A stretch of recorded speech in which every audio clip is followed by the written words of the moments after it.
Okay, we're back from our break, and there are a few pictures I didn't show you at the very end of our lecture on the English point of view here. Here is the death of King Harald, where he is clearly shown as a dead king, I'm not sure who this is wearing the crown, but this is the death of King Harald, and here are the archbishops all around him. And here is the land of England, which was certainly worth fighting for. No matter who you were, is a gorgeous land of England. Here is the Battle of Stamford Bridge, and this is in the north of England. This is where Harold had to march to the north and combat the Danes, Harald Hardrada, who was defeated at the Battle of Stamford Bridge. And this, of course, is in the north, the earldom of Morkere. And here is the Norman attack on the shield wall. Here are the Normans attacking the Anglo-Saxon shield wall at the Battle of Hastings. And this is the route of William the Conqueror. These maps I'm showing you are from Freeman's wonderful 6-volume account of the Norman conquest. And here is St. Valery-sur-Somme, where William waited a whole month for the winds to change, and then, of course, he crossed over here, and he landed at Pevensey, which should be right here.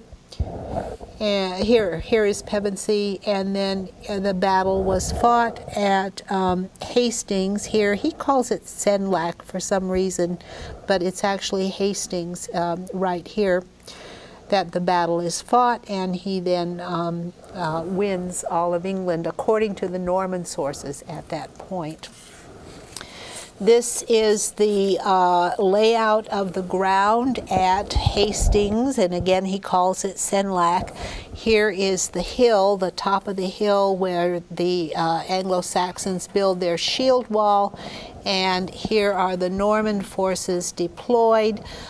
He's got the Bretons here, the Normans in the center, and the French on the right. Probably these are the Flemish. There are heavy Flemish troops who are then attacking the wall. But this is the way of the lay of the land. Okay, so yes. The nearest village or whatever is called Hastings, but the ridge itself was called Senlac Ridge. Yeah, okay, thanks. Yeah, it is called, and so for some reason Freeman calls it the Battle of Senlac, and so do others. Others do, but the custom is to call it the Battle of Hastings. I wanted to mention one other thing before we get on to William as the king in his kingdom. Here is a book on Harold, the Last Anglo-Saxon King by Ian Walker. There is a life of King Harold, of Vita Heraldi, it's called, and so there's a Latin life, and Ian Walker really follows that life pretty exactly without really examining different parts of it. But Harold is treated as a king, the last Anglo-Saxon king, and here he is as he's seen in the Bayeux Tapestry. Yeah, question. Sorry about all the questions, but okay. Isn't Harold really a Viking and not an Anglo-Saxon? Yeah, he is. I mean, but okay, this is the problem the English have had up until the modern 20th century, is that they think of the Anglo-Saxons as defeated by the Normans, and they haven't been able to separate in their minds the Anglo-Saxon period from the Anglo-Scandinavian period. And it's only in the last 20 years that scholars have identified Anglo-Scandinavian England. And Robin Fleming has done a very fine book called Kings and Lords in Conquest England, where she, for the first time, she's an American, and what she proved is there were two conquests of England. The first was by King Canute and the Vikings. And she does it through examining Doomsday Book, interestingly. But and then Peter, now I can't remember his name, but he also looks at Scandinavian England, and he teaches in Sweden right now. What is the name of the first book? Kings and Lords in Conquest England by Robin Fleming.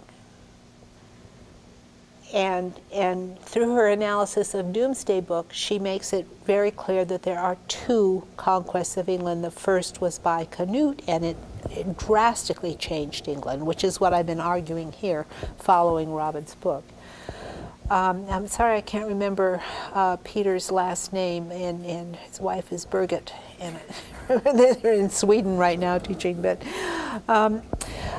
in writing my lecture about William the Conqueror, the king and his kingdom, I'm doing two things at the same time. I really followed David Bates' book on William the Conqueror, which I assigned for you to read, and you all have, some of you have not been able to get it. How many of you have been able to get David Bates? They said it's coming. They said it's coming. I'm glad to hear it. Yeah. I put a note on the website that we got hold of 10 copies, and they should be in the bookstore. I hope that some of you have been able to get those copies. But when I was writing the lecture, I tried to follow David Bates' William the Conqueror. As I got into the latter part of it, I was less enthused about it than I used to be. There's an older book. David Bates does some things that are quite strange sometimes, I think. But and I'll tell you what his approach is. David Bates does charters, and he deals with some of the chroniclers, but he's really interested in charters. And this is his magnum opus, Regesta Regum Anglo-Normanorum, the Acta of William I. These are all William I's charters, and you can see how thick this book is. And he just did a masterly job of going out and finding all of William the Conqueror's charters. And so it's a fairly new book. And if you see, as you read this book, that he relies so much on charters, and it gets a little dense and hard to read when he starts analyzing charters in this book. There are some things I really like about his book. There's an older book, and my feeling is sort of that you have to read the two of them together in order to get a true picture. This is a book that was written in the 50s, William the Conqueror by David C. Douglas. And I kind of took the title of this lecture, The King and His Kingdom, from William the Conqueror by David Douglas. This is a much longer book. It has more detail in it, and it's a more satisfying book to me.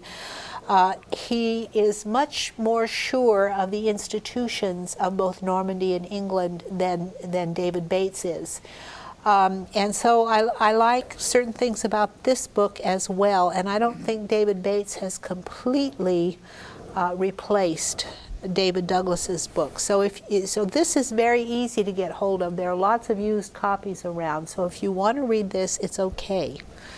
Yeah, question. Bates seems pretty exasperated by the chroniclers, so it seems like his approach to the charters is finally, I mean, he's just so sick and tired of these historical so-called accounts.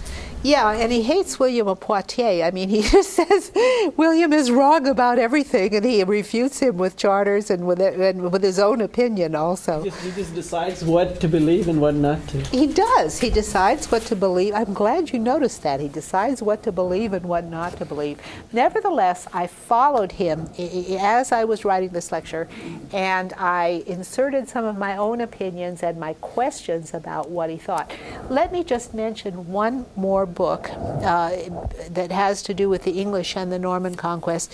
This is by Anne Williams. It's a collection of articles, and Anne also is a very fine scholar coming from the Anglo-Saxon side, and she is dealing more with how the English were treated after the conquest than actually looking at the English point of view. But she writes still from the English point of view after the conquest, and you have to deal with this when you're looking at English historians. Some of them are writing from the Norman point of view and some from the English point of view. Now, R. Allen Brown, who has a number of books on the Normans, he loved the Normans. He was totally for the Normans, so he's very biased. And so these people will be that way.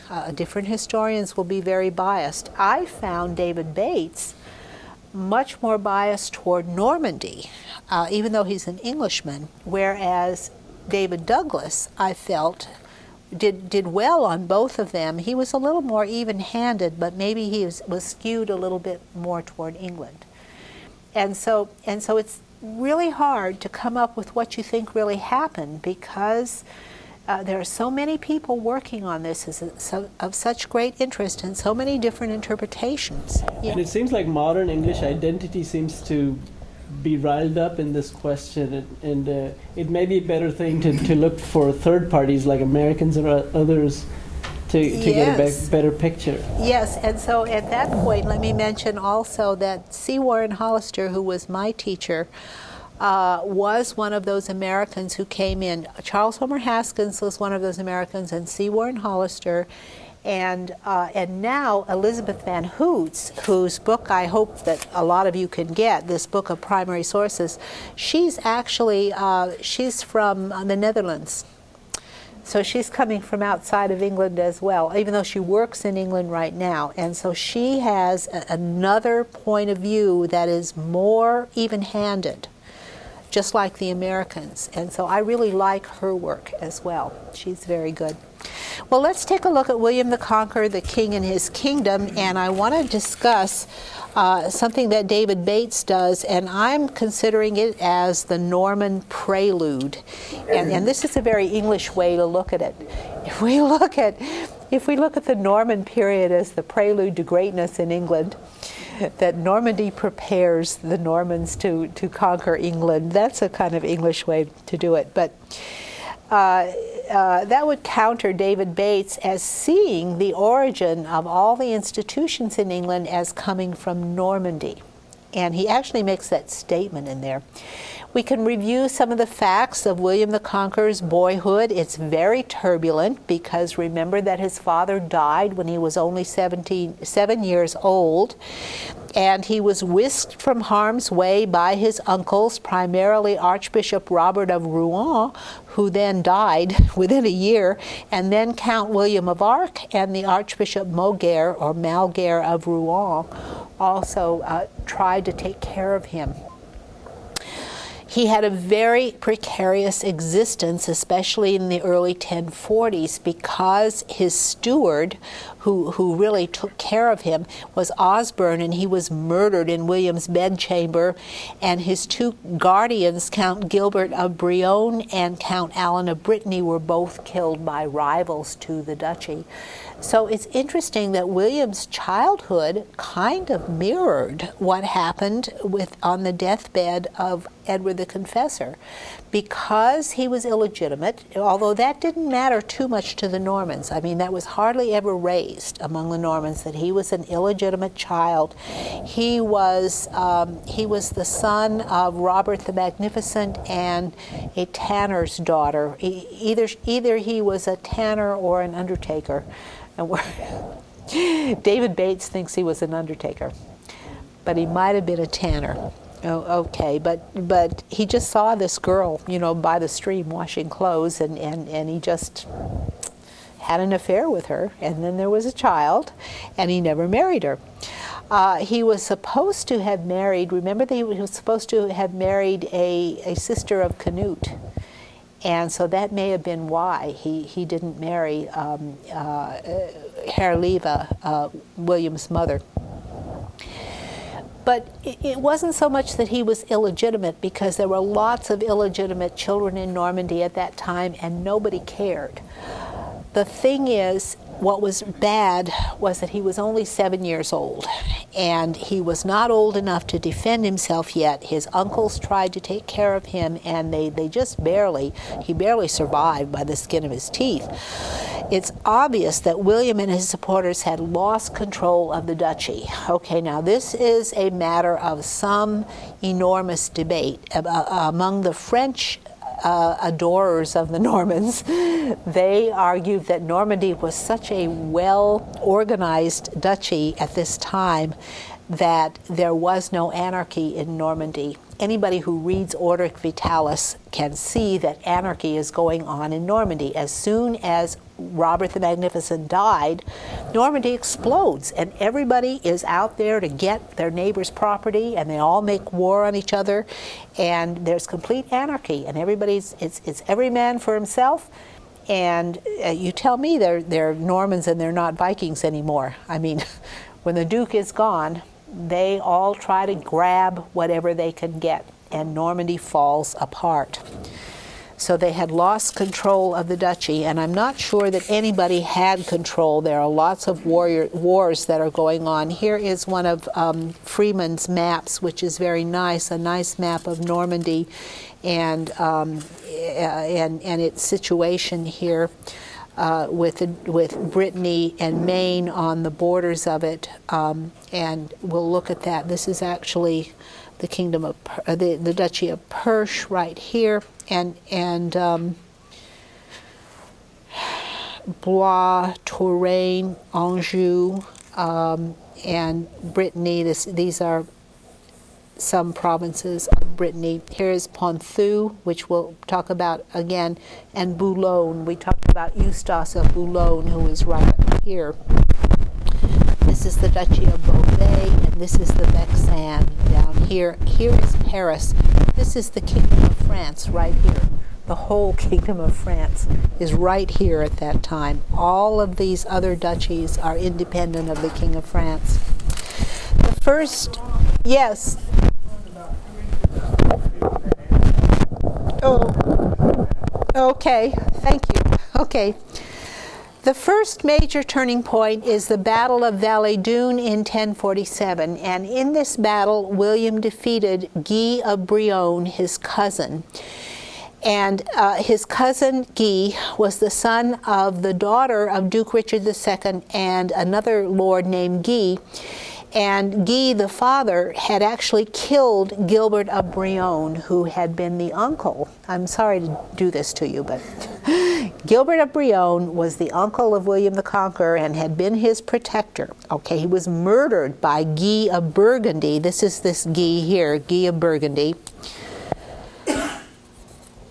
who then seized the castle of Brionne, and then he was called the Count of Brionne, and his son inherited the county.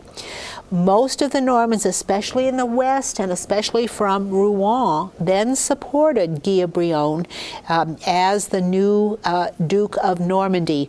But Henry I, of the King of France, at this point came to the aid of William, and ducal government in this period held fast. And so because Henry aided his vassal, and we don't know whether William ever did homage to Henry or not. He may well have, because he was rather helpless as a child.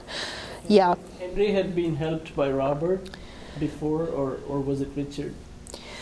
Yeah, he had been helped by Robert the Magnificent before. Yeah, his father. But in this time, in the anarchy of William's youth, in the anarchy of his childhood, the Duchy of Normandy was utterly transformed. There were vicomtes, and there's a difference between a count and a vicomte. A vicomte is, in France, a vicomte is like an assistant count. In Normandy, in the reign of William the Conqueror, it became something different.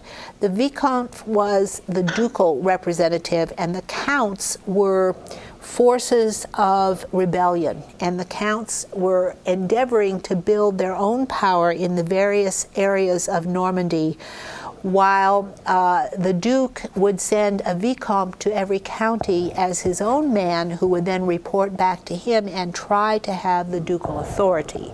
Yeah.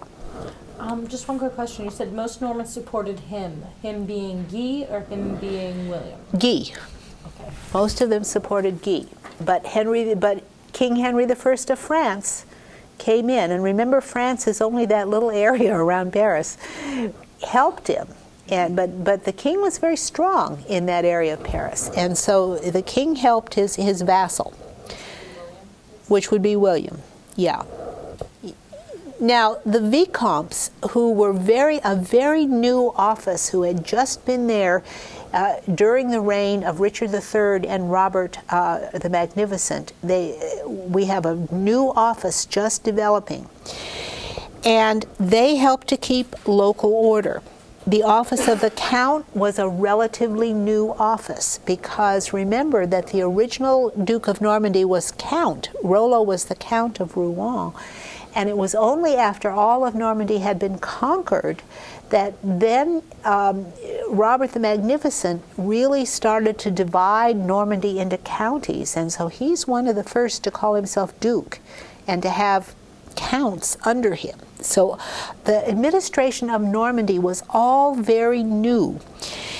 And at this time, during the anarchy of William's childhood, there was also a consolidation of local aristocratic power. So whereas Robert the Magnificent had been a stronger duke, now the counts are asserting their power against William.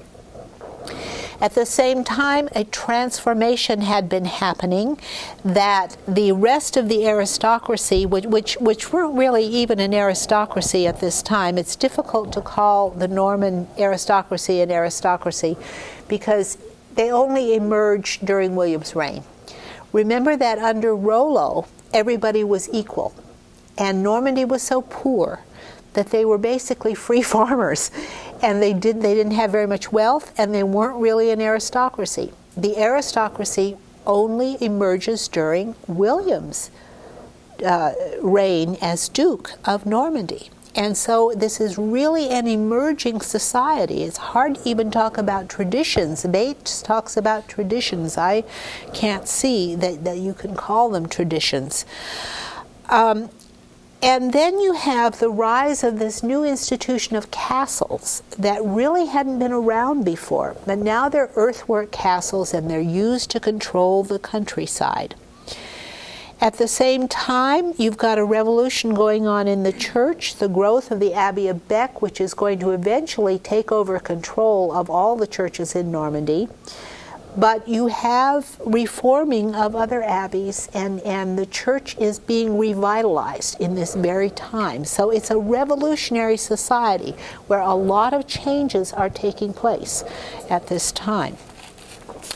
William's first major act after the Battle of Dune was to proclaim the Truce of God. And the Truce of God was a new institution in which warfare was prohibited at certain times in the week.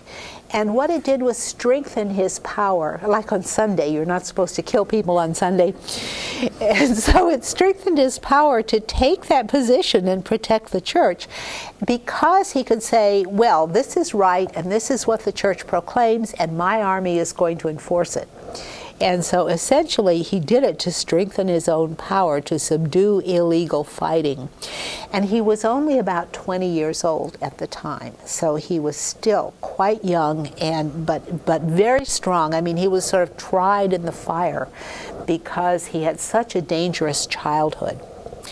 So between 1047 and 1066, William established his ducal dominance over both the Norman aristocracy and the French neighbors. When he first rose to power in 1047, the other Normans looked at him as kind of an equal and maybe not, in control over them. And so that time he spent, the 20 years between 1047 and 1066, he had to assert his control over these very strong Norman nobles, and also over his French neighbors who were ready to pounce on the Normans and try to conquer them. Even though the Normans had that fierce Viking heritage, everybody around them was just as fierce and just as greedy and wanting to get everything. In the 1050s, Normandy was invaded twice by an alliance between King Henry I of France and Geoffrey Martel, Count of Anjou. And so Geoffrey Martel is Count of Anjou. And in 1049, Pope Leo IX held a council at Reims, and so then the popes, when Leo IX became Pope in 1049, you have the first assertion of the Reformed Papacy that it's going to have any control at all over kings and dukes and counts and laymen. Before, the papacy had been just a sort of supine tool of first Charlemagne and then the German emperors. Now, for the first time in 1049, there's an assertion of papal rights. And under Pope Leo IX, it is what is called the moderate reform papacy, starting with Leo IX. It's quite interesting that he didn't stay in Rome, where he was in danger of being murdered, because the 3 popes before Leo IX were murdered. And then he left Rome, and he left Germany, and he went to Reims in France. And Reims was a center of the schools from which important popes had come earlier. It was a neutral territory, and also the King of France was very weak and would not be able to control what the Pope said. And so he picked a weak area of Europe to go to announce the reforms he wanted in the church. And we'll sort of get into those reforms later when we look at the church. But here is another challenge to William's power. And the first assertion of that challenge was that Pope Leo IX denounced William's plan to marry Matilda of Flanders. And it appears that in 1049 is when William became engaged to her and arranged the marriage with Baldwin V of Flanders. But the marriage took place clearly in 1051. Yeah, even though the Pope put Normandy under interdict, they still got married anyway. Okay, I have 2 questions really fast. What made King Henry I switch on William kind of after protecting him from earlier and join with Geoffrey Martel? And then what was the big deal about the marriage to Matilda of Flanders? I know, I think you kind of mentioned something before, but what was that? Well, there was a mistake. You see, Baldwin, Count of Flanders, Baldwin V had earlier been married to a sister, an aunt or a sister of William the Conqueror. I think it was an aunt of William the Conqueror's that he was married to. And then she died, and he married a relative of the King of France, a woman from the court of the King of France. And Matilda was the daughter of that second wife, and I think that they were mixed up about the lineage. I think that Lanfranc made a mistake. He wasn't sure of the lineage. He had just arrived in Normandy at that time, at about 1049. And so he didn't get it right. And so the Pope accused him of William of consanguinity. That meant they were related within the prohibited degrees. But they weren't. If you look... Yeah, they would have been cousins, but they weren't because her mother was not related to him. But who would have known this besides Lanfranc, who was at Reims? I mean, Lanfranc knew, and so Lanfranc probably got it wrong. The marriage did take place, and they ignored the Pope, and so at that time, William was pretty much ignoring what the Pope was saying. Yeah. You said that this was the first assertion of papal power, but hadn't they earlier had the episode where the Pope made the Holy Roman Emperor stand barefoot in the snow for 3 days before he gave him an audience? No. That was later. That was in the 1070s that happened. So this is earlier. That was under Gregory VII, which is in the 1070s. But this is the early Reformed papacy. And so here is Normandy again, and so that we can see that I was going to find Reims here. Where is Reims? I should have marked it because now I can't find it. It's over here. I think it's to the east of Paris. Northeast of Paris, yeah. Okay, William's marriage was, in fact, a magnificent match. Flanders was the most prominent principality in northern France. It was enormously rich. And what is so extraordinary about Flanders is when the Vikings first settled there, it was nothing but marshland. I mean, think of the Netherlands today. What have you got in the Netherlands? You've got dikes to make the land productive, but it was marsh. I mean, it was like Houston. It was a swamp before the Vikings settled there, and Baldwin of Flanders had Viking ancestors. But Flanders was beginning its manufacture of cloth and that Viking trade, and it was extremely prosperous. It was one of the most well-developed counties in all of France, and so this was a magnificent match. Matilda was related to both the German emperors and to the French king, so he was marrying into royal stock, and so she was a real prize for him to have as a duchess. This marriage signaled William's growing power because Baldwin V of Flanders would not have picked him for a husband for his daughter unless he saw promise in the young William.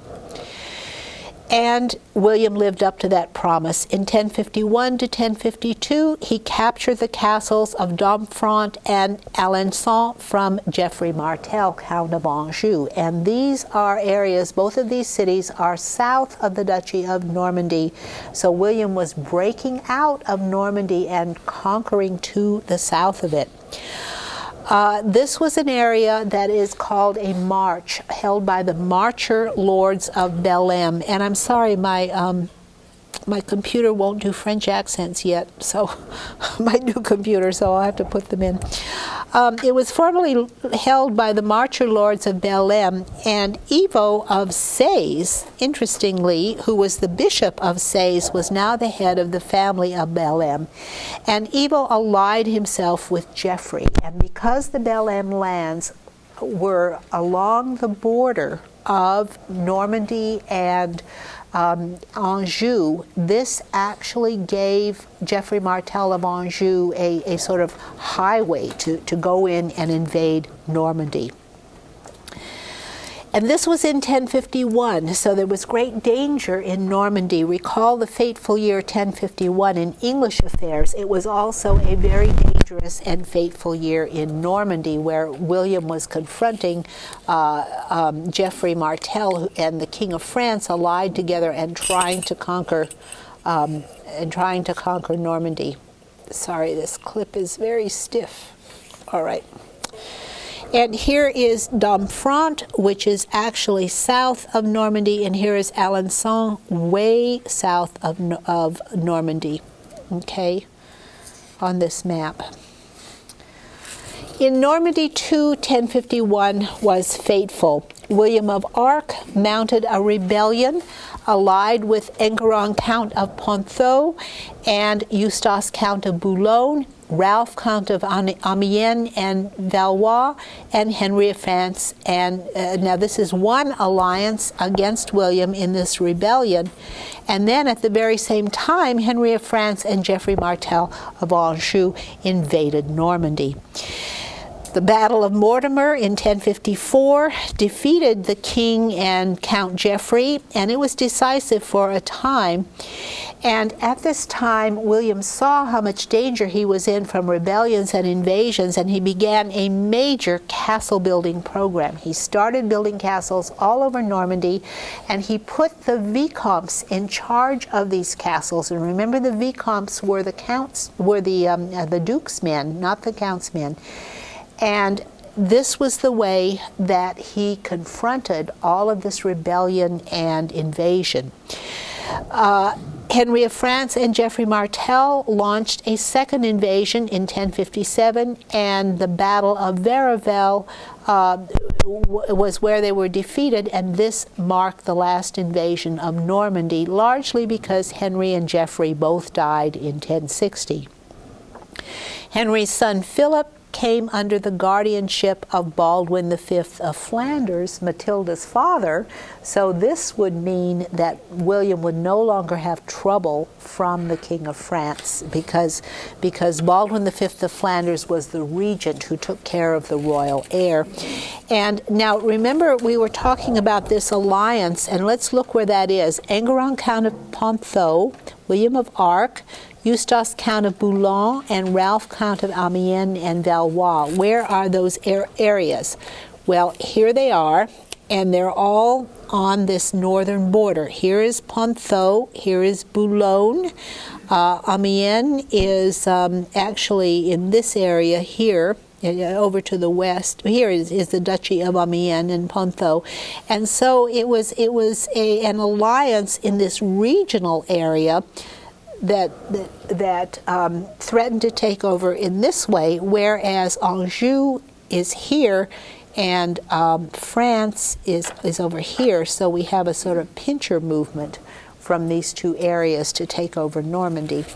And here is one of the castles that he first built. This was a later, more elaborate castle, but the castles at this time were only earthworks. But what he did was to build castles all over Normandy and put his own men in charge of them. And he also asserted the right of the Duke to control all castles. So he began tearing down illegal castles that any of the counts might build. And he asserted his control of all castles. And castles give you control of the countryside. And you can control the whole area with these castles. Now, at this time, we see the work of the Count of Flanders helping William to get himself organized. King Philip confirmed William's eldest son, Robert Curthose, as heir of Normandy.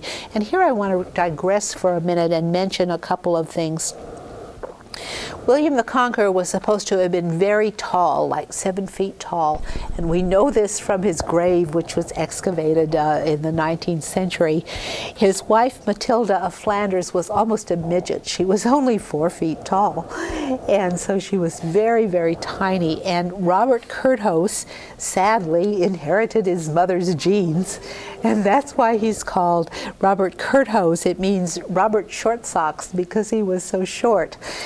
And so it was, and of course the Vikings always gave nicknames, so the Normans gave nicknames too. And so he was then recognized as heir to Normandy, and Robert probably became Philip's vassal. But apparently William, the bastard, his father, never did homage to Philip, and he probably did homage to Henry I, but not to Philip. He had his son do homage instead. He was already thinking about conquering England because, of course, Edward had been raised at his court.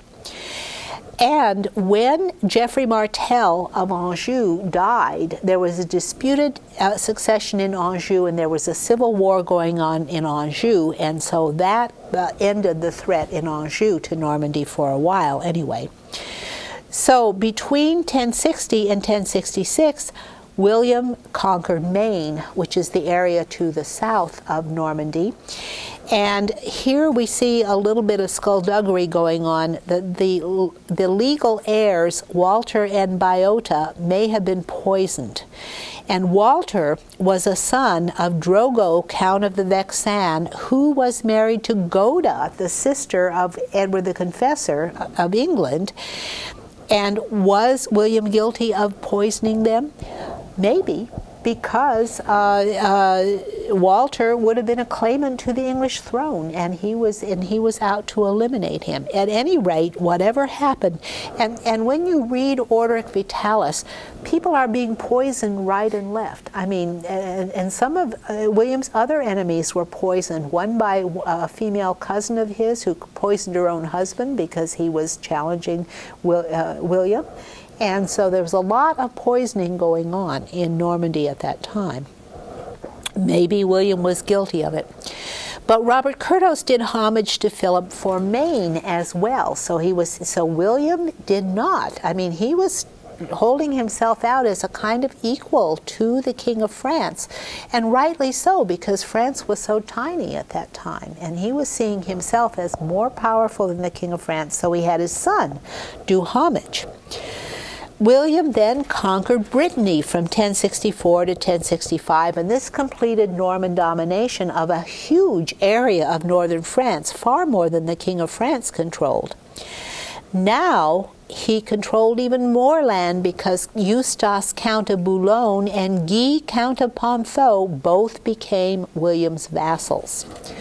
On the question of Brittany, we've already seen the previous Viking invasions of Brittany, and we've already seen that there have been marriages between one of the daughters of the Count of Brittany, Alan of Brittany's daughter, Judith, married one of the Dukes of Normandy earlier. And the previous Norman marriage alliances gave the Normans a claim to Brittany, and it's never clear that Brittany is independent after that marriage took place. The Normans always claimed dominance over Brittany, and finally William just conquered it. On the question of feudalism, was Normandy feudal? And this is a point of great argument among historians. Was Normandy feudal? It appears to me to have somewhat solidified the system of feudalism precisely in William's ducal reign. He is the one who built all the castles, and castles are a major component. And it's during his reign that the free peasants have been converted to vassals of all of the great men of Normandy. So it appears that feudalism is just taking shape in Normandy in the time of William the Bastard's reign. William now had an inner circle of magnates, advisors, and companions. He had won their loyalty through his hard fighting, and he now continued to support and protect the Norman Church. And here is a picture of what these free farmers that were Normans would have looked like. Not much better than peasants themselves. Yeah, a question? This might seem silly, but if he could manage to do all that, William, and the King of France was so much weaker than he was, and he never actually did him homage, what actually stopped him from taking Paris and becoming the King of France? Because it was right there. His father-in-law had the King of France, Philip, at his court.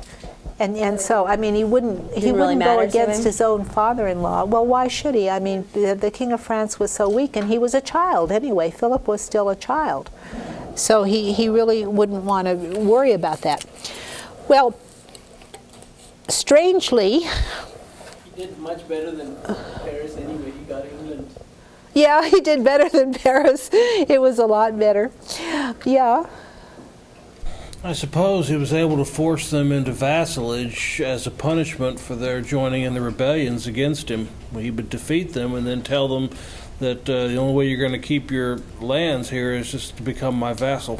Well, remember where they were, though. The Count of Ponthieu was sandwiched between, and Eustace of Boulogne, both were sandwiched between Normandy and Flanders. Yes, and so they had two giants, you know, sort of lunging over them, and so they picked who to ally themselves with, and they really didn't have a lot of choice, I don't think, because William had become so powerful at that point. So they became his vassals, and now you have the system of feudalism, which was just taking shape in Normandy, working really well for William, and people going into it. The aristocracy of Normandy now, which it was a new aristocracy that had just arisen in the last generation, and now they flocked to William because he was so powerful, and they brought their armies with them. William's court and his household became the heart of society before the Norman conquest. And David Bates actually raises the question of, did the government of Normandy provide a model for post-1066 England? Because one of the great cliches in Norman history is that the Normans imposed feudalism on England and made England a feudal state. And David Bates seems to accept that argument. There are many reasons not to accept that argument. There are many reasons to refute that concept, and I don't see Bates actually doing that. The other thing William did was to assert ducal control over all the castles. The vice-comital castles were held from the Duke, and the comital castles were held only with the permission of the Duke. So he asserted control of all those castles, which were a major element of warfare. And the vicomtes, or the vice-comes in Latin, were ducal agents, and they then balanced the power of the counts in the various areas of Normandy. The former, I hope I've got these right, the former centrifugal forces that would have been sort of flying outward now became centripetal, and they're coalescing around William. He has gathered all that power to himself. The key members of the aristocracy were going to run across not only in Normandy but in England. William Fitz-Osbern, who was the steward and the chancellor at his court. Robert of Montgomery was his brother. Roger Count of Beaumont and Roger's son Robert Count of Moulins were stalwarts at his court. Robert was an elder statesman who gave him very good advice. Geoffrey, Bishop of Coutances, was going to become a powerful earl in England. Hugh de Montfort-sur-Real, William of Warenne, Odo, Bishop of Bayeux, who was the brother of William the Conqueror, and Robert, Count of Mortain, who was also the brother of William the Conqueror. He was Count of the southwest frontier in Normandy. The ducal right to take over castles was shared by favored members of the aristocracy, and the unfavored members of the aristocracy were exiled. Remember, it's a Viking concept to be exiled, and the Normans were doing it too. Yeah. Were those half-brothers or full brothers? Or? Half-brothers. They were the sons of Herleva, who was his mother, and let me write that down. His mother was Herleva,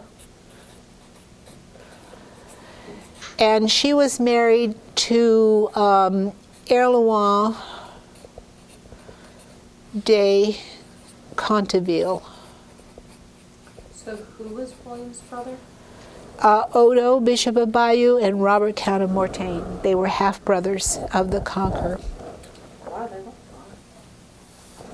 they look They did go far, and also Archbishop Moguer and had been his brother, had been his uncle or his brother, but I mean half the bishops of Normandy are actually his brothers or his relatives or his cousins or his nephews. I mean, what he's doing is appointing all his relatives to the highest offices in Normandy. This is a good way to keep control of it. William appears to have licensed warfare, so nobody could wage war without the permission of the Duke. I mean, he really had control. William's issuance of charters increased significantly. The charters confirming land grants to churches and confirming family grants. And so you have a real explosion of documentation going on in Normandy under William. In the past, there were charters and there were documents mostly granting lands to churches, but now under William they just multiply about fourfold. He issues far more than his predecessors did, and he was making his own grants to churches. In imitation, many magnates also issued charters to churches, and an interesting thing was going on in Normandy. I don't want to digress too much, but all of these magnates, which are the major aristocrats in Normandy, and William too, when they're issuing these charters, they bring their children to court, and children as young as 5 and 7 are witnessing these charters. And the reason they do this is because, number one, it confirms the charter in the children's lifetime as well as the Duke's or the Count's own lifetime. And also it trains these children for what kind of a life they're going to have when they grow up. So he's really perpetuating this bureaucracy he's building by training the children. William began to collaborate with the church and presided at several ecclesiastical councils in Lisieux, Rouen, and Lisieux again in 1064, and began appointing his own men to the bishoprics. His brother Odo was Bishop of Bayeux, and so this is a good way to control the church, is to appoint all your relatives as bishops. And here is a charter. I wanted to show you one of these charters. I don't have any Norman charters of William, but this is one of the English charters. And let me just zoom in on it briefly here. I had so much trouble printing this out, but you can make this out a little bit. Okay, it says, William Rex Anglorum,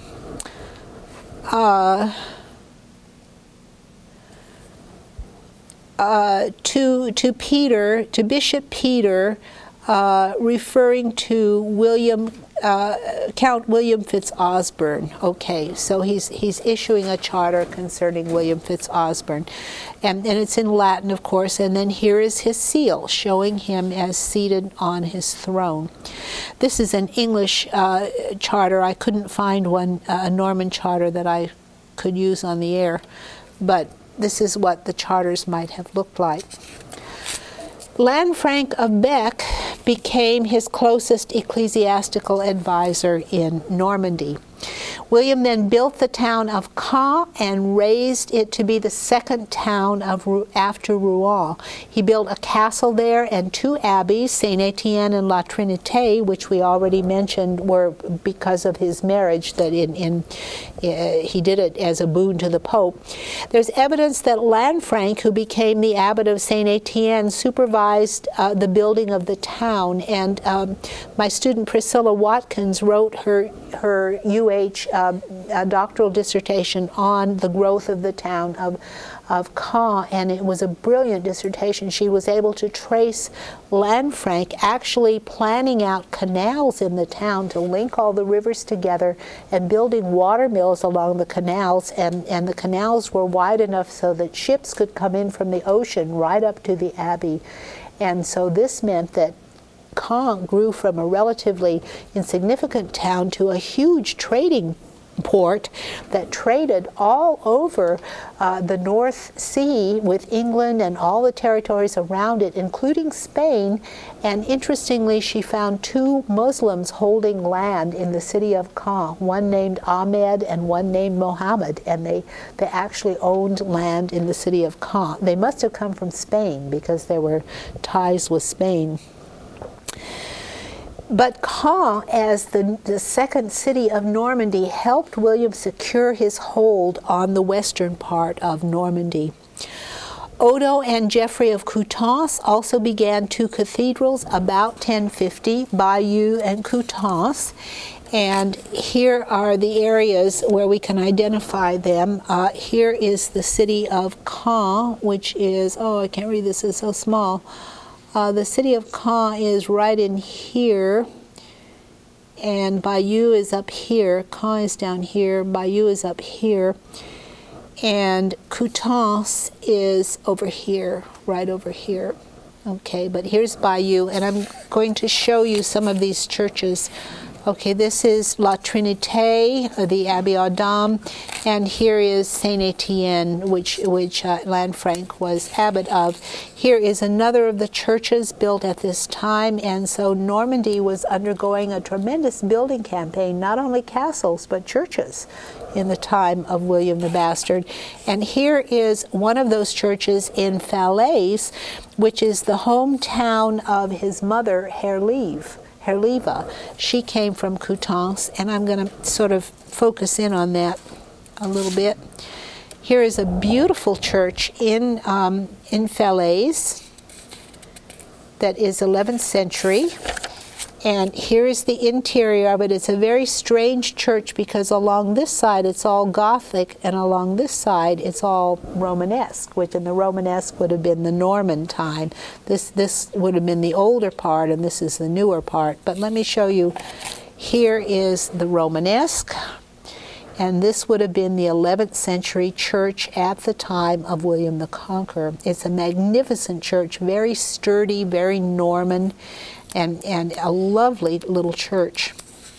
And here are the typical Norman carvings that are on the capitals of these very thick, typically Norman capitals at this time. And here you can see the vaulted ceilings and the round Norman arches and the carvings on the capitals. You can see those carvings a little bit better.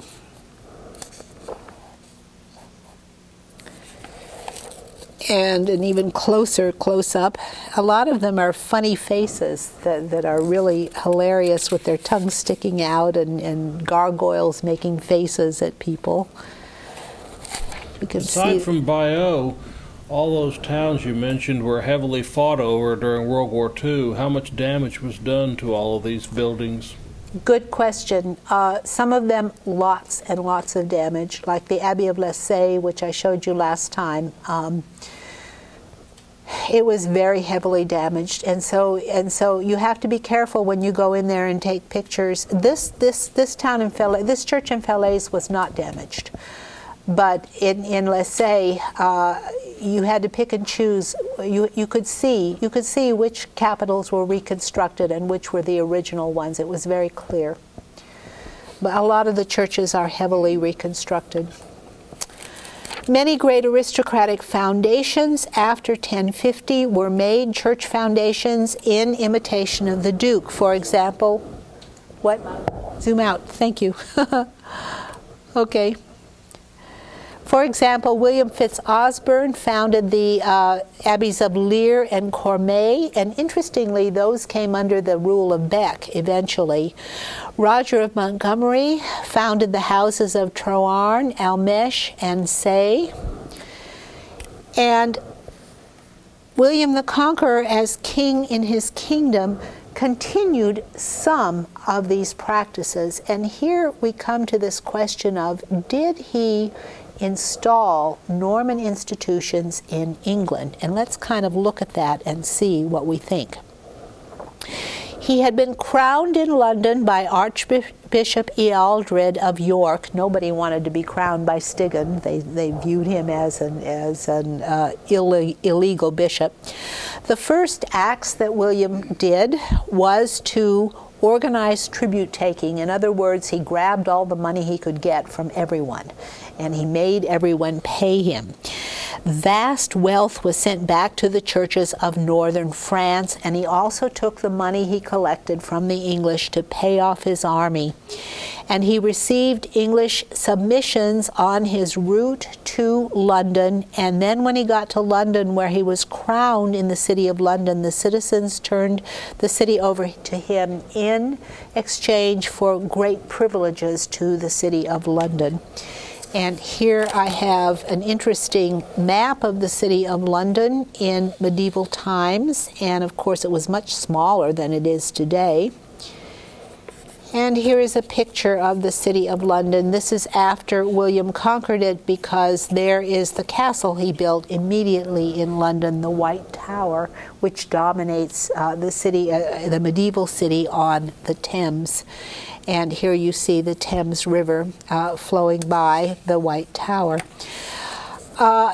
So much money flowed into Normandy that there was a huge building campaign of churches, and here is one of the churches that was built at this time. This is the cathedral at Bayeux, and Odo, Bishop of Bayeux, started building it about 1050, but then he poured wealth and money into it and continued building it after the conquest. So this is the church at Bayeux. Here is the tower that is typical of Norman churches. They have a tower over the crossing of the church. Here is the tympanum over the front door, and maybe I'll just zoom in a bit on that so that you can see the glorious statuary in that tympanum.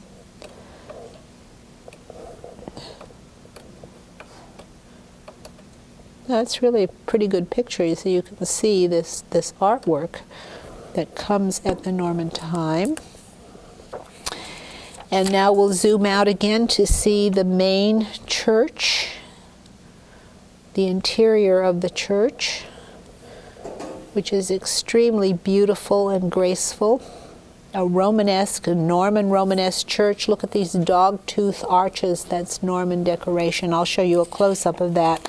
Here you can see these dog-tooth arches, and which are the typical arches in a Romanesque church. And here we can see one of the carvings that are typical. I think that is an act of homage that's being done in the...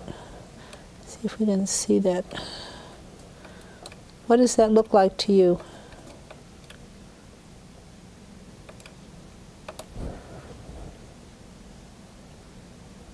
Celestial figure. Celestial figure. I'm not sure what it is. It's pretty hard to see. I thought he was doing homage.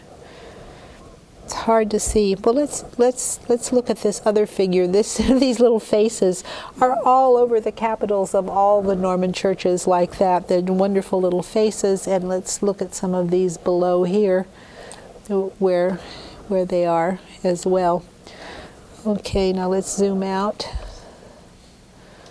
so that we see that picture, which is very typical of the Norman churches. Now, there you can see these dog-tooth arches, which are very Norman in character. And here is another one. This is probably Bishop Odo right up here. Let's focus in on him.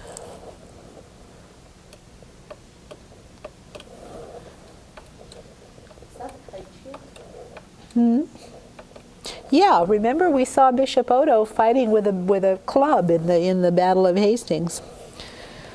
Okay, and you can see the close-up of those Norman arches with the dog-tooth design on them here, and the geometrical design here. This is very typical of Norman arches. Okay. We'll see it in England when we get to the buildings in England. This is the crypt, and the crypt is kind of like the basement. And this is quite a magnificent crypt. It has these beautiful wall paintings on it. And then all the capitals. This is the oldest part of the church, and this would have dated from William's time before the Conquest. This would have been the first part that was built, and I'll show you some of the statues. Here is Christ blessing, and here is the Virgin and Child. Just two of those. William returned to Normandy in March of 1067 with hostages, and the hostages that he took to Normandy were Edgar the Eighthling, remember Edgar, who had come to claim the throne from Hungary, Archbishop Stigand, our friend from the Archbishop, and Edwin, Earl of Mercia, and Morcar, Earl of Northumbria. In England, his two regents were Odo and William Fitz-Osborne, and they began to impose the Norman rule all over England, but they controlled very little of the country. And the first thing that William did was build castles everywhere, okay? Exeter was one of the first places. We've already seen the Tower of London, but Exeter was one of the first castles he built to control the countryside, and Baldwin Fitz-Gilbert, who was the son of Gilbert of Brion, his relative, remember Gilbert of Brion was William's uncle, and so Baldwin was his cousin, and he was made castellan of Exeter, and the similar pattern everywhere. Meanwhile, Eustace of Boulogne, who also had a claim to the English throne, invaded at Dover. And remember, he held lots of land at Dover, so he would have lots of support. The Normans had a very precarious hold on England, and so Eustace was beaten back by the Normans. Remember, he had already done homage to and become a vassal of William, so you see how disloyal the vassals were. Well, let's look at a few of these castles here. Here is the Tower of London that we mentioned as the first castle that William actually built in England.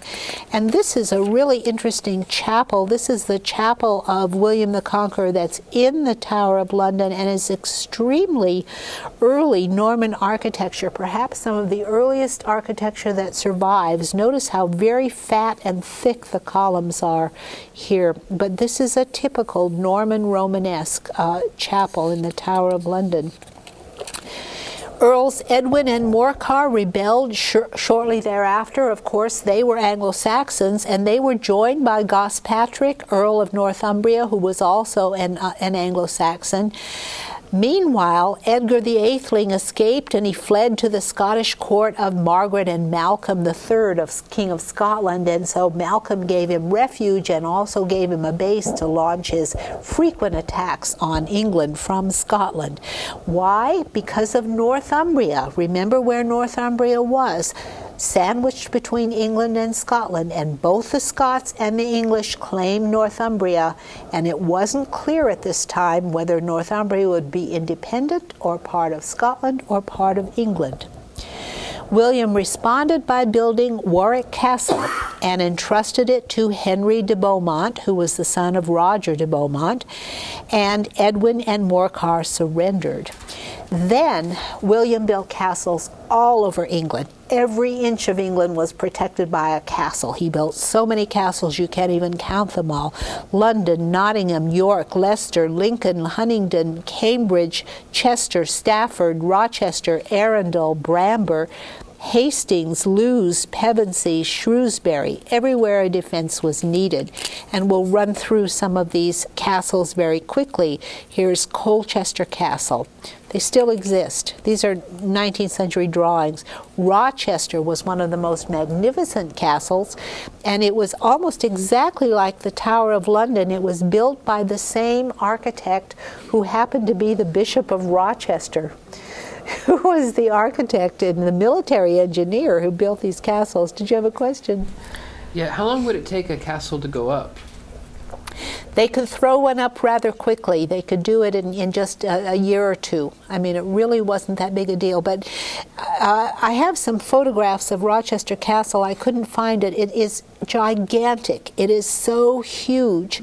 It's 3 stories high, and you can go through it. It's like an enormous building, and it's on top of a high hill overlooking the whole valley. It's really quite magnificent. And these are big castles. Here's one at Dover. Remember, that's where Eustace of Boulogne was always attacking. So William built a castle to protect Dover. Here is Pevensey, and Pevensey, this was an old Roman fort, and William turned it into a castle. P-E-V-E-N-S-E-Y. Here it is. P-E-V-E-N-S-E-Y. And here is Carlisle. I'm just showing you all these castles. Here is Richmond Castle, and Richmond is actually in Northumbria, that disputed area between Scotland and England. And this is very good because it shows it on top. This is the Norman Tower, and it shows it on top of a great hill that overlooks the whole valley, and that's the kind of castle they would build. These are stone castles that William built. In Normandy, all the castles were wooden. Now he's building stone castles in England. It shows how much wealthier he is after the conquest. Here is Bamburgh Castle, again on this high hill overlooking. This is the central tower. This is the main Norman building. And then they build a wall around it and other fortifications on the side, but on a high hill overlooking the whole valley. Here is Chepstow Castle, same concept here on top of the hill. Here is Carisbrooke Castle, and here is Leeds Castle. Actually, I was in Leeds last summer. I'm going again this summer. This is really a nice castle. It's much more advanced than the others. And these are the ruins of Hastings Castle, and here you can see Hastings Castle on a hill overlooking the town of Hastings, and here are some ruins of it. You can see the wall and the remains of the tower, and here are more ruins of the wall and the remains of the tower. More of the building and the tower.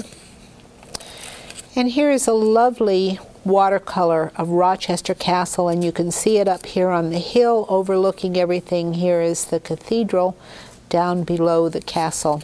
They actually don't have that hill high enough. It was much higher than that. He anticipated an attack from Denmark, and so part of the castle building was to guard against rebellion from within England, and of course they called it rebellion. It really wasn't, because what he was doing was settling the country, and at any minute there would be attacks from Denmark, from other claimants to the throne. One of the ways he settled the land was to distribute the English lands to all his followers, and there were massive transfers of lands. Either it's because the Anglo-Saxons were killed or they left the country, and a lot of them actually went to Hungary. Large numbers of them went to Hungary to live, and so most of the aristocrats were replaced by Norman landholders. But the northerners in that area of the Danelaw and the Northumbrians and the Scots saw the castles as intrusions and provocations, and so now, in the words of the Norman chroniclers, they rebelled. But in reality, they were protecting, their land from William, who was an invader. There were other invaders. In 1069 to 1070, King Svein Estrithson of Denmark invaded. He had a claim to the throne because he was the son of Canut's sister Estrith and a cousin of King Harthacanute. He also claimed that Edward the Confessor had designated him as an heir. So all these people are making the same claim. The only reason we believe William's is because, you know, to the victor belongs the right to write history. And so maybe Svein Estrithson was promised the throne too. He actually received an invitation from England to invade, and probably it was from the Viking area of the north who asked him to please come and rescue us. Here is Richmond Castle in that area. Up on the hill you can see the castle of Richmond, and this would have been a center of the invaders' Svein Estrithson's area of invasion. Svein landed on the banks of the Humber, which is that river that goes through York, and that's the Danelaw. That's where all the Danes had been in control. Svein Estrithson joined Edgar the Eighthling from Scotland, from his base in Scotland, and Patrick and Waltheof, son of Earl Siward of Northumbria. And so all of these Vikings and Anglo-Scandinavians are getting together to fight them off. Even though William had tried very hard to have allies among the Anglo-Saxons, Earl Waltheof, he married off to Judith, William's niece, from Flanders, and she was the one who accused Earl Waltheof of participating in the rebellion. And so Earl Waltheof was tried according to English law and executed, whereas the Normans who invaded were tried according to Norman law and were simply exiled. Okay, so they were being tried according to the law of their country. Earl Waltheof almost became an English martyr because there was a miracle reported at his death. He was beheaded, and as his head rolled along the ground, he had started saying the Lord's Prayer, and then he was beheaded, and his severed head continued to say the Lord's Prayer. This was interpreted as a miracle, and the English tried to make him a saint, and William had to stomp on that really fast to stop that possibility. William defeated all of these rebels, these so-called rebels, and in order to control them, he ravished the countryside. He depopulated. He killed every living thing in it. People were starving to death. He killed all the animals. He burned all the crops. It was one of the worst pieces of devastation in all of English history, and that's reported in the Anglo-Saxon Chronicle.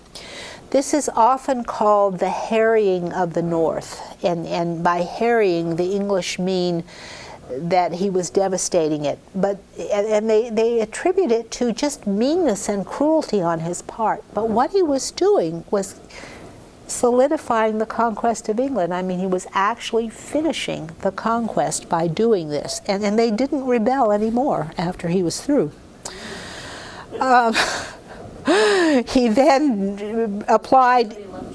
Nobody left to rebel. I mean, they were all starving. He suppressed a rising on the Welsh frontier in equally harsh terms.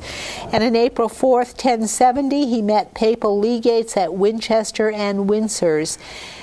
And there, the cardinals John Manutus and Peter came, along with Bishop Ermedfrid of Sion, who had actually been in Lisieux to depose Archbishop Mogair in 1054. And here is England, and I wanted to show you where the Humber River is in York, and it's right here. This is the Humber, where the invasion of Svein Estrithson came. At the Easter Council at Winchester, William was actually crowned king by these cardinals, which was an extraordinary thing. Nothing like that had ever been done before. It's an assertion of papal authority over the King of England, and it also solidified William's legitimate claim to the throne. It was unprecedented in English history. At this same council, Archbishop Stigand was deposed, and so was Archbishop Athelmire of East Anglia, Stigand's brother. Some of the English abbots were removed and placed by Normans, and Lanfranc was appointed Archbishop of Canterbury. Question? Yeah. What had happened to Robert of Juminges? He had died in the meantime. He died about 1055. So Lanfranc could be appointed Archbishop of Canterbury, and interestingly, his student from Bec was appointed Archbishop of York. And Canterbury and York had been set up to be rivals of each other, so there's an interesting story I'll tell you about there when we consider the church.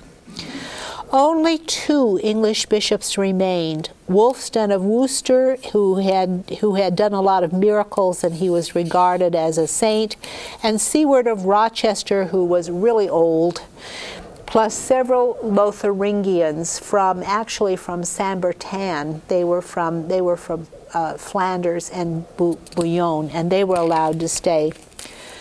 There was a succession dispute in Flanders in 1071, and William Fitzosborne went there to intervene in it and was killed at the Battle of Cassels. Robert the Frisian, who was hostile to William, gained Flanders. In 1072, William led a fleet against Scotland, and he was successful in bringing under his control Malcolm, King of Scotland, who became, according to Bates, William's vassal, but according to other records, apparently Malcolm did homage to Robert Curthose, which is an interesting development. But Edgar Atheling was expelled from Scotland. In the following year, 1073, Gregory VII succeeded Alexander II as Pope, and from that point on, England's affairs with the papacy were going to make a radical change, and there was a radical transformation.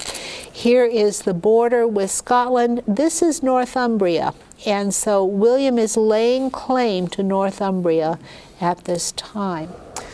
Okay, we're about out of time, and what I think we'll do is we'll take up this story of William settling the government of England next time, and we'll extend it to look at how William settled the Church of England. So we'll continue looking at how he transformed the government of England and how he transformed the church.